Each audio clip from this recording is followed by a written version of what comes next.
I'm doing my inner Nathan Carter today. I can see that. Yeah. Morning. It's I'm cold. doing my Grizzly Adams. Oh, you were on it? Yeah. Oh, yeah. We just talked about Grizzly Adams on Friday.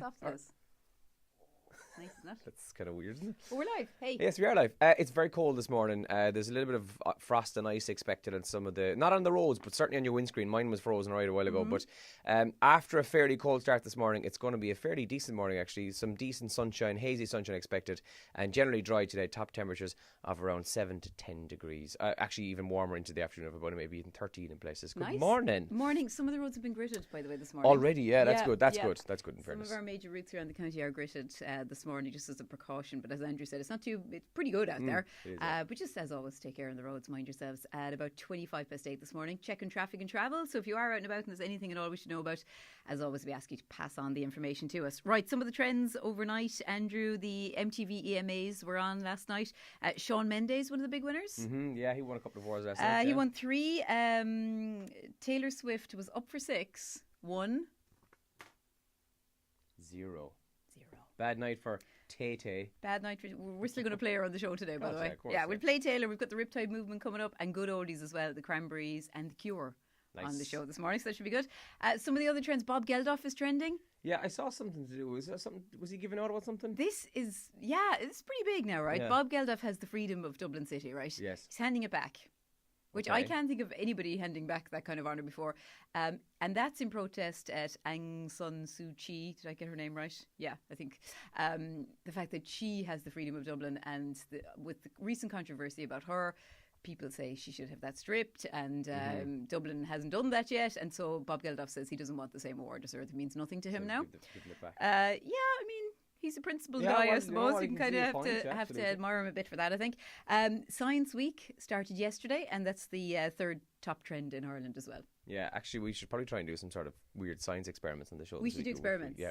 We totally should. The papers this morning, in the front page of the Irish Times, there's a brilliant photograph yesterday of it's Arlene Foster and Leo Varadkar. But look at her face. The photograph was caught just at the right moment where she's kind of like, oh God, get me out of here. I don't want to hear it all. That's on the front page this morning. Growing fears for Brexit talks set to collapse is the main story there. How public servants dodge pension bullet is on the front of the Irish Independent. And Martin O'Neill, begrudgers need a reality check after probably the worst soccer match of all time. I fell asleep during it. I was in the pub. What a weekend of sport, though. The rugby was great. I know South Africa were crap, but it was really good. Yeah. I was fierce confused, though. I was tired watching that match as well about the jerseys. Can someone explain that to me? I can understand that the Irish lads probably want to shift a few jerseys, but would that not make sense then for South Africa to wear white? So the home team has to change. But I can't understand why South Africa are the only team we play who wear green. A dark green. They're the only team we need this away jersey for. Yeah. And we've got a jersey the same colour as them nearly. It was the most bizarre thing over the weekend. But Ireland were great. South Africa were awful. But it was still, I thought it was a good match. And the young guys did good as well, They did very well, So especially Stockdale, 21 years of age. He was brilliant. Really good. Yeah, it was great. Well done to Crokes. Crokes, into another Munster final, So is that next weekend? I don't know. Surely somebody will probably correct us here. If it's not next weekend, then I think it's the following Sunday. Okay, and they're playing... My home club, Nemo Rangers, Yeah. Two decent football teams, to be fair. So, well done, Crokes, anyway. What else have we got today? Oh, yeah, spotted this just on my email. For some reason, the bookies, one of the big bookies, sends me press releases all the time. I don't really know why, but listen, we need to talk. Intervention we time. Need to talk, I know. But Ireland our odds have shortened to qualify for the World Cup after Friday. Saturday, 13 to 10 we are now to qualify.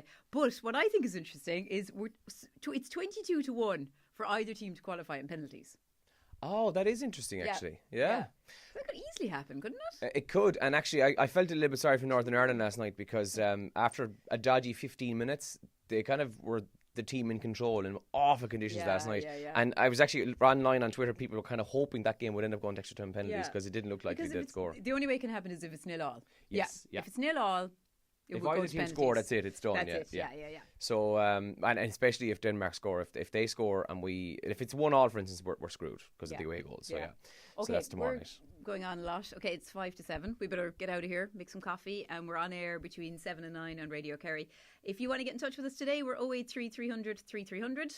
And you can also give us a shout here, and we give you a shout on the radio. Good morning. Morning, guys.